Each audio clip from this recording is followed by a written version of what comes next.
ఉన్న బంగారాన్ని విడిపించి ఆ రోజు ఆన్లైన్ రేటుకే మేము కొంటాం. Sharma gold company. నమస్కారం, వెల్కమ్ టు సుమన్ టీవీ. నేను గీతాంజలి. 2025వ సంవత్సరం వచ్చేసింది. మరి ద్వాదశ రాశుల్లో జన్మించిన వారి జాతక ఫలితాలు ఏ విధంగా ఉండబోతున్నాయి? మెరుగైన ఫలితాల కొరకు ఎటువంటి పరిహారాలు వారు చేసుకోవాలి? మంచిగా ఉన్న రాశులు ఏవి, అంటే మంచి ఫలితాలను ఇచ్చేటువంటి రాశులు ఏ ఉన్నాయి, అలాగే చెడు ఫలితాలు ఏ రాశులు వారు అందుకోబోతున్నారు, ఈ వివరాలన్నీ ఇవాళ వీడియోలో నేను మీకు వివరిస్తాను. వివరించేందుకు ప్రస్తుతం మనతో పాటు ఉన్నారు ప్రముఖ జ్యోతిషులు బ్రహ్మశ్రీ నందిబట్ల శ్రీహరి శర్మ గురువు గారు. వారితో మాట్లాడదాం. గురుగారు నమస్కారం అండి. వాగర్థ వివ సంపృక్తౌ వాగర్థ ప్రతిపత్తయే జగతః పితరౌ వందే పార్వతీ పరమేశ్వరౌ. సదాశివ సమారంభాం శంకరాచార్య మధ్యమాం అస్మదాచార్య పర్యంతం వందే గురు పరంపరాం. ఆదిత్యాయ చ సోమాయ మంగళాయ బుధాయ చ గురు శుక్ర శనిభ్యశ్చ రాహవే కేతవే నమః. శృంగేరి జగద్గురు పీఠాధిపతులకి, కంచి పీఠాధిపతులకి నమస్కారములు తెలియజేసుకుంటూ కార్యక్రమాన్ని ప్రారంభిద్దాం.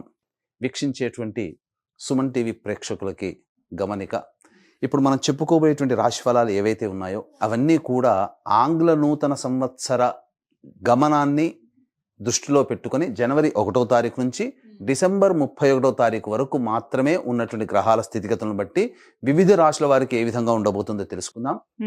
మనకు సాంప్రదాయానుసారంగా వచ్చేటువంటి ఉగాది నుంచి ప్రారంభమయ్యే రాశి ఫలితాలని, అనగా వచ్చే విశ్వావసునామ సంవత్సరానికి సంబంధించి ఉగాది ప్రారంభమయ్యడానికి అంటే ముందుగా మళ్ళీ ఆ యొక్క ఉగాది సందర్భంగా మళ్ళీ వివిధ రాశుల వారికి సంబంధించి రాశుల ఫలితాలు ఇవ్వడానికి ప్రయత్నం చేస్తాను.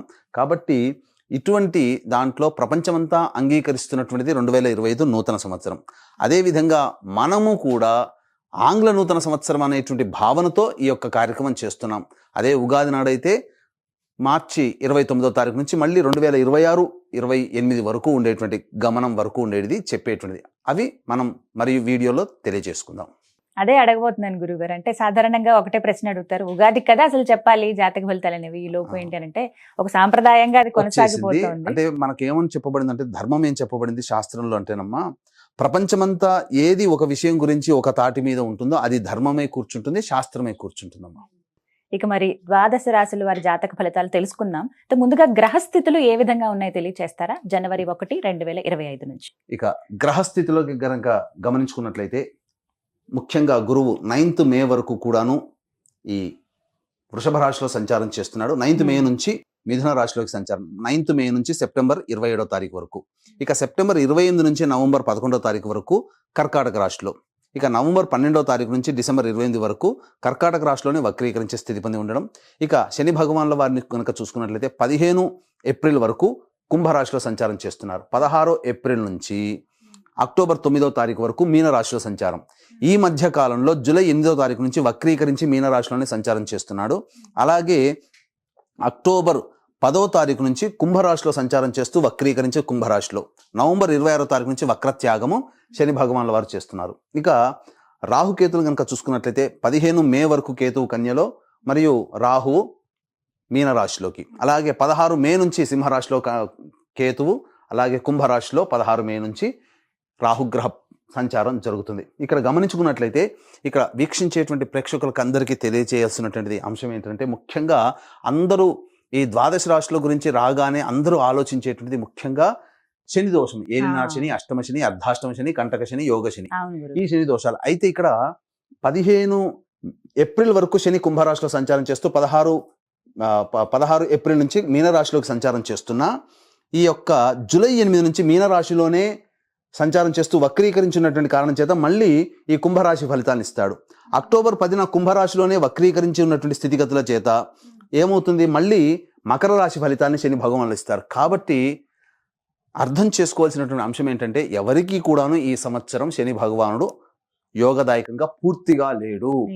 12 రాశుల వారికి అష్టమ శని, అర్ధాష్టమ శని, కంటక శని, యోగ శని, దాంపత్య శని, ఈ రాశుల ఈ యొక్క దోషాల శని దోషాలు ఏదో ఒక సందర్భంలో కొన్ని నెలల పాటు అందరూ రాశుల వారు అనుభవించాల్సిందే తప్ప ఇక్కడ ప్రత్యామ్నాయం లేదు. కాబట్టి ఇక కుంభరాశి వారికి ఏలినాటి శని వెళ్ళిపోతుందని సంతోషం కానీ, ఈ యొక్క సంబంధించి మకర రాశి వారికి ఏలినాటి శని వెళ్ళిపోతుందని సంతోషం కానీ, లేకపోతే కర్కాటక రాశి వారికి అష్టమ శని దోషం పోతుందని కానీ భావించాల్సిన అవసరం లేదు. వృశ్చిక రాశి వారికి అర్ధాష్టమ శని దోషం పోతుందని కూడా భావించాల్సిన అవసరం లేదు. ఎందుకంటే శని మళ్ళీ రుజుమార్గంలో వెళ్ళి మళ్ళీ వక్ర మార్గం చేత వక్రగతిన సంచారం చేస్తున్నటువంటి కారణం చేత 12 రాశులు శని ప్రభావానికి గురవుతాయి. కాబట్టి ఈ సంవత్సరం అన్ని రాశుల వారు శని దోష పరిహారములు ఖచ్చితంగా చేసుకోవలసినదే, అందులో సందేహం లేదు. గ్రహస్థితులు తెలియజేశారు గురుగారు. మరిక ద్వాదశ రాశుల్లో చివరిది మీనరాశి వారి జాతక ఫలితాలు ఏ విధంగా ఉన్నాయో తెలియజేస్తారా?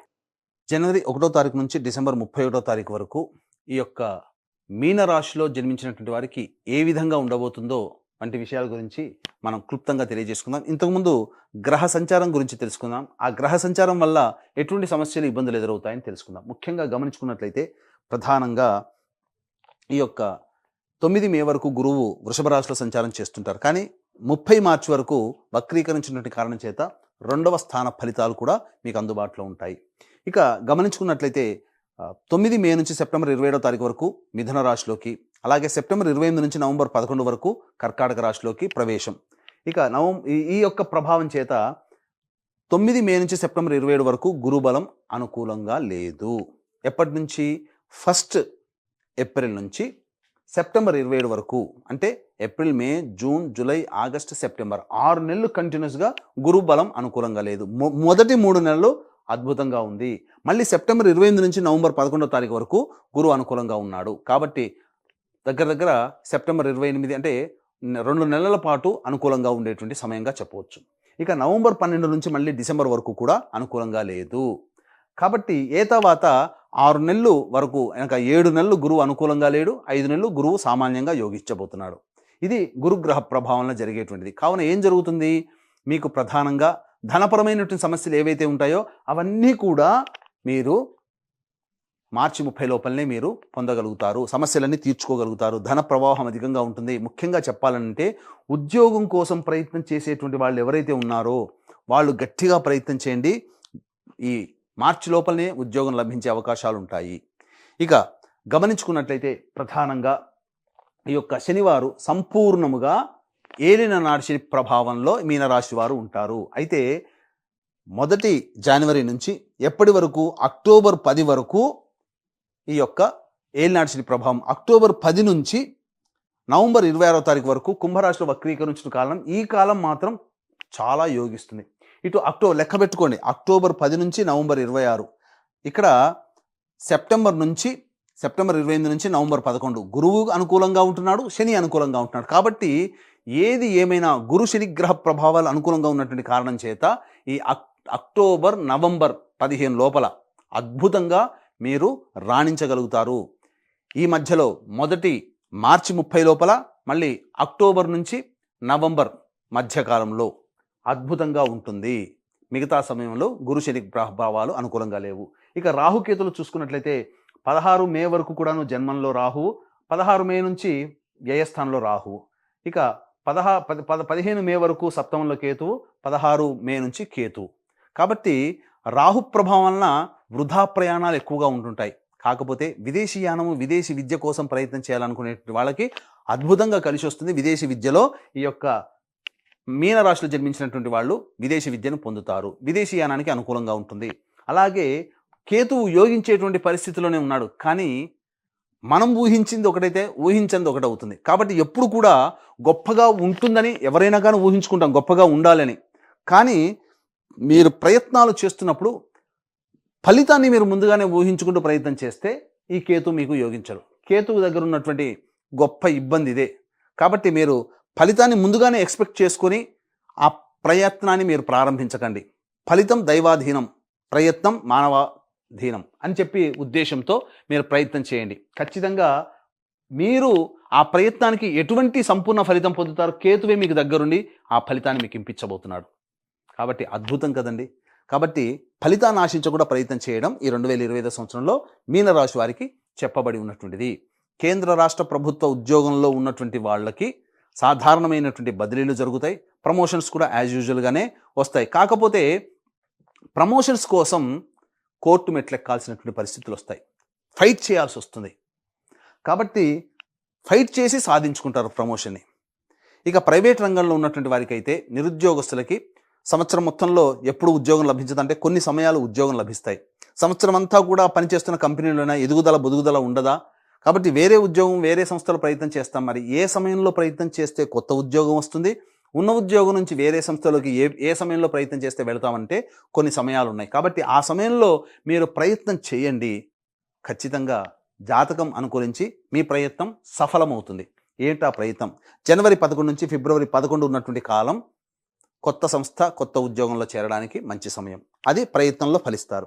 ఇక మళ్ళీ మే 13 నుంచి జూన్ 14 తారీఖు మధ్య కూడా అనుకూలంగా ఉంటుంది. అలాగే ఆగస్టు 16 నుంచి సెప్టెంబర్ 16 ఉన్నటువంటి మధ్యకాలం కూడా అనుకూలంగా ఉంటుంది. ఇక గమనించుకున్నట్లయితే ఈ సంబంధించినటువంటి ఈ చెప్పినటువంటి ఫలితాలన్నీ కూడాను యోగదాయకమే. డిసెంబర్ 15వ తారీఖు నుంచి అనగా డిసెంబర్ మొత్తం వరకు కూడా, డిసెంబర్ 15 నుంచి డిసెంబర్ మొత్తం వరకు కూడా అనుకూలంగా ఉంటుందని చెప్పవచ్చు. ఇక గమనించుకున్నట్లయితే రాజకీయ రంగంలో ఉన్నటువంటి వారికి ప్రజాదరణ తక్కువగా ఉంటుంది. గురుబలం సంపూర్ణంగా లేదు. రాహు శని ఎట్లాగో యోగించట్లేడు. తద్వారా ఏమవుతుంది? కొన్ని విపత్కర పరిస్థితులు అనేటువంటివి ఎదురవుతాయి. సాధారణమైనటువంటి బాగా కష్టపడితే సాధారణమైనటువంటి మెజారిటీతో విజయం పొందుతారు. కానీ పెద్దల యొక్క అనుగ్రహం పొందే ప్రయత్నం చేయండి. తప్పకుండా భవిష్యత్తులో మీది పై చేయిగా ఉంటుందని చెప్పవచ్చు. భవిష్యత్ అంటే 2025 తర్వాత. కాబట్టి ఉన్న సమయాన్ని పలుకుబడి పెంచుకోవడానికి ప్రయత్నం చేయండి. పార్టీలో పలుకుబడి పెంచుకోవడానికి ప్రయత్నం చేయండి. ఇక ఈ యొక్క రాశిలో జన్మించినటువంటి సినీ రంగము, నాటక రంగము, నాట్యము, సాహిత్యము, సంగీతము, అలాగే TV serials, social media, electronic and printing media, ఇటువంటి రంగంలో ఉన్నటువంటి వారికి ఈ యొక్క ప్రభావం వలన ఎక్కువగా ప్రయాణాలు చేయగలిగినటువంటి, ఎక్కువ కాలం దూర ప్రాంతంలో ఉండి చేసుకునే ప్రాజెక్ట్స్ మీకు వస్తాయి. ధనము వస్తుంది. కాకపోతే ఇంటికంటే బయట ఎక్కువగా ఉంటారు. కాబట్టి మీరు మీ యొక్క పరిస్థితులను తగ్గట్టుగా ఊహించుకొని ఆలోచించుకొని ఆ ప్రాజెక్టులలో సైన్ చేయండి. ప్రజాదరణ బాగుంటుంది. ధనం కూడా ఈ యొక్క కళారంగంలో ఉన్నటువంటి వారికి బాగా వస్తుంది. విద్యార్థులు శని రాహు ప్రభావాలు, గురు ప్రభావాలు అంతగా లేని కారణం చేత జ్ఞాపక శక్తి తక్కువగా ఉంటుంది. కాబట్టి ఎక్కువగా కష్టపడే ప్రయత్నం చేయండి. మంచి ఫలితాలు పొందుతారు. పోరాట పటిమతో విద్యార్థులు కనుక ఉంటే ఆ స్ఫూర్తి వలన మీరు ఉత్తీర్ణత శాతాన్ని పొందుతారని చెప్పవచ్చు. ఇక గమనించుకున్నట్లయితే ఈ యొక్క సంబంధించినటువంటి restaurant business, hotel business, FMCG రంగము, సూపర్ మార్కెట్లు, ఎడ్యుకేషనల్ ఇన్స్టిట్యూషన్స్, జ్యువెలరీ రంగము, కర్రీ పాయింట్స్ నడిపేటువంటి వాళ్ళు, తీర్థయాత్రలు, అలాగే పూజా స్టోర్స్ నడిపేటువంటి వాళ్ళు, పండ్ల వ్యాపారస్తులు, కుల వృత్తుల్లో ఉన్నటువంటి వాళ్ళు, వీళ్ళందరూ కూడా ఏప్రిల్ 30వ తారీఖు లోపలనే వ్యాపారము, ఆదాయము చాలా చక్కగా ఉంటుంది. ఏదైతే కొత్తగా ప్రారంభించాలనుకుంటారో మార్చి 30వ తారీఖు లోపల ప్రారంభించేయండి. ఏప్రిల్ 1వ తారీఖు నుంచి అనుకూలంగా లేదు. కాబట్టి ప్రయత్నం చేయండి. ఎందుకనంటే ఈ లోపల మనము ప్రారంభించే సమయం మంచిగా ఉంటే తర్వాత వచ్చేటువంటి ఇబ్బందులన్నీ కూడాను మనం పరిష్కరించుకోగలుగుతాం. ప్రారంభించే సమయమే కష్టంగా ఉంటే మంచి సమయం ఉన్న ఆ ప్రభావం దాని మీద పడుతుంది. కాబట్టి మార్చి 30 వరకు గురువు అనుకూలంగా ఉన్నాడు. మళ్ళీ ఇంకెప్పుడండి అనుకూలంగా ఉంటాడు అంటే సెప్టెంబర్ 28 నుంచి నవంబర్ 11వ తారీఖు మధ్యకాలం ఈ యొక్క గురువు గారు అనుకూలంగా వస్తున్నారు. కాబట్టి 1 ఏప్రిల్ నుంచి సెప్టెంబర్ 28 ఉన్నటువంటి మధ్యకాలం గడ్డుకాలంగా భావిస్తూ ఆ యొక్క కష్టాలకి తగ్గినటువంటి ప్రతిఫలం సెప్టెంబర్ 28 నుంచి నవంబర్ 11వ తారీఖు మధ్యకాలంలో పొందుతారు. ఇది తెలుసుకోదగినటువంటిది. ఇక ఈ యొక్క రాశిలో జన్మించినటువంటి రియల్ ఎస్టేట్ రంగంలో ఉన్నటువంటి వాళ్ళకి, అలాగే లాయర్ బిజినెస్లో ఉన్నటువంటి వాళ్ళకి, అలాగే కోర్టు సమస్యలతో ఇబ్బంది పడేటువంటి వాళ్ళకి నిరాశ తప్పదు. కాబట్టి ఆదాయం అంతంత మాత్రంగానే ఉంటుంది. కాబట్టి జాగ్రత్తలు పాటించండి. కొద్దో గొప్ప ఆశ పెట్టుకోదలిస్తే సెప్టెంబర్ 28 నుంచి నవంబర్ 11 మధ్యకాలంలో వివాదాలు పరిష్కరించుకోగలుగుతారు. అయితే ఈ యొక్క శని రాహుకేతు యొక్క ప్రభావం మీ యొక్క రాశి మీద ప్రభావం ఉండడం వల్ల దంపతుల మధ్య విభేదాలు, భాగస్వాముల మధ్య విభేదాలు ఉండి కొంత ఎడబాటు వహించాల్సినటువంటి పరిస్థితి వస్తుంది. కాబట్టి అంతదాకా తెచ్చుకోవడం ఎందుకండి? లౌక్యాన్ని ప్రదర్శించండి. శని రాహులు ఎలాగో అనుకూలంగా లేరు. తత్కారణం చేత ఇబ్బందికర పరిస్థితులు ఉంటాయి. కాబట్టి జీవిత భాగస్వామి లేదా వ్యాపార భాగస్వామి నిర్ణయాన్ని ఆమోదం తెలుపుకుంటూ వెళితే సమస్యే ఉండదు. కాబట్టి ఏటికి ఎదురుడ్డి పోరాడడం కంటే వచ్చినటువంటి దొంగను పట్టుకొని ఆ నీటి ప్రవాహాన్ని తగ్గట్టుగా వెళ్ళడమే మేలనేటువంటి విషయాన్ని గమనించుకోవాలి. ఈ ఒక్క సూత్రం చాలండి జీవితంలో. ఈ 2025 సంవత్సరంలో వివాహమైన వాళ్ళు, భాగస్వామ్య వ్యాపారం చేస్తున్నటువంటి వాళ్ళు, మీనరాశిలో జన్మించిన వారు జీవితం ఆనందంగా ఉంటుంది. ఇక ఈ సంబంధించినటువంటి సంతానం కోసం ఎదురు చూసేటువంటి వ్యక్తులకి సంతాన ప్రాప్తి అనేటువంటిది స్త్రీ పురుషులకి కలగబోతుంది. ముఖ్యంగా వివాహం కావాల్సినటువంటి అబ్బాయిలకి, అమ్మాయిలకి బాగా కష్టపడితే తప్ప వివాహ ప్రయత్నాల్లో సఫలీకృతం కాలేరు. ఇది గుర్తుంచుకోవాలి. ఇక ఈ సంబంధించినటువంటి ఏసీ సంబంధించినటువంటి వర్క్ చేసేటువంటి వాళ్ళు, అనగా చల్లదనంతో కూడుకున్నటువంటి వ్యాపారాలు, అలాగే ఎడిబుల్ ఆయిల్స్, అలాగే పెట్రోల్ బంక్ సంబంధించినటువంటి వాళ్ళు, ఐరన్ స్టీల్ వ్యాపారస్తులు, అలాగే ఇనుముతో సంబంధం ఉన్నటువంటి ప్రతి వ్యాపారస్తులు వీళ్ళందరూ కూడా జాగ్రత్తలు పాటించండి. ఏలినాటి శని ప్రభావంలో కొన్ని ఇబ్బందికర పరిస్థితులు అనేటువంటివి ఉంటాయి. అయితే ఎప్పుడు యోగదాయకంగా ఉంటుందంటే అక్టోబర్ 10 నుంచి నవంబర్ 26 మధ్య కాలంలో వీళ్ళు ఊహించినటువంటి ఆదాయాన్ని వీళ్ళు పొందుతారు. కాబట్టి అక్టోబర్ 10 వరకు సమస్యాత్మకమైన జీవితం శని ప్రభావం వలన ఈ చెప్పినటువంటి వృత్తుల్లో ఉన్నటువంటి వాళ్ళకి, వ్యాపారంలో ఉన్నటువంటి వాళ్ళకి కలుగుతుంది. ఇక గమనించుకున్నట్లయితే ఈ యొక్క సంబంధించినటువంటి ఈ ఓవరాల్గా చూసుకున్నట్లయితే ఈ రాశిలో జన్మించినటువంటి స్త్రీలకి ప్రజాదరణ బాగుంటుంది, కుటుంబంలో గౌరవ మర్యాదలు ఉంటాయి, బాధ్యత అన్నీ కూడా నెరవేర్చుకుంటారు. గృహానికి సంబంధించినటువంటి చేయ ప్రయత్నాలు స్త్రీలకి కొంత ఇబ్బందికర పరిస్థితులు అనేవి ఎదురవుతాయి. లోన్లు శాంక్షన్ కాకపోవడం, లేకపోతే ఇతరత్ర ఇబ్బందులు రావడం వల్ల వాళ్ళ కోరిక నెరవేరకపోవడం జరుగుతుంది. అయితే ఆభరణాలు కొనుగోలు ఇవన్నీ కూడా చేస్తారు, ఆనందదాయకంగా ఉంటారు. సంతానం వలన సమస్యలు మాత్రం కలుగుతాయి, కాబట్టి జాగ్రత్తలు పాటించండి. ఈ ఓవరాల్గా చూసుకున్నట్లయితే మిశ్రమమైనటువంటి ఫలితాలు ఈ యొక్క మీనరాశి వారు పొందుతారు. గతం కంటే కొంత ఇబ్బందికర పరిస్థితులనే చెప్పవచ్చు. ఈ యొక్క మీనరాశిలో జన్మించినటువంటి స్త్రీ పురుషులకి వివాహం అయితే మీ భార్య లేదా భర్త జాతక ప్రభావం, మీ సంతానం యొక్క ప్రభావం, వివాహం కాకపోతే తల్లిదండ్రులు, తోడబుట్టిన వాళ్ళ యొక్క జాతక ప్రభావం మీ మీద ఉంటుంది.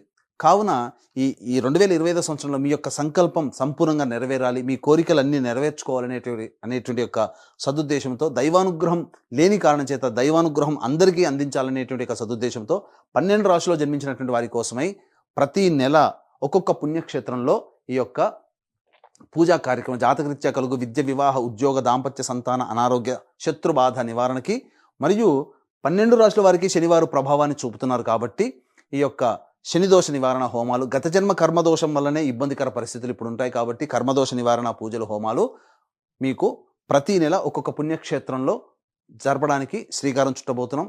జనవరి 13వ తారీఖు రోజున శ్రీకాళహస్తిలో కానీ శ్రీశైలంలో కానీ ఈ యొక్క కార్యక్రమాన్ని చేయించడం జరుగుతుంది.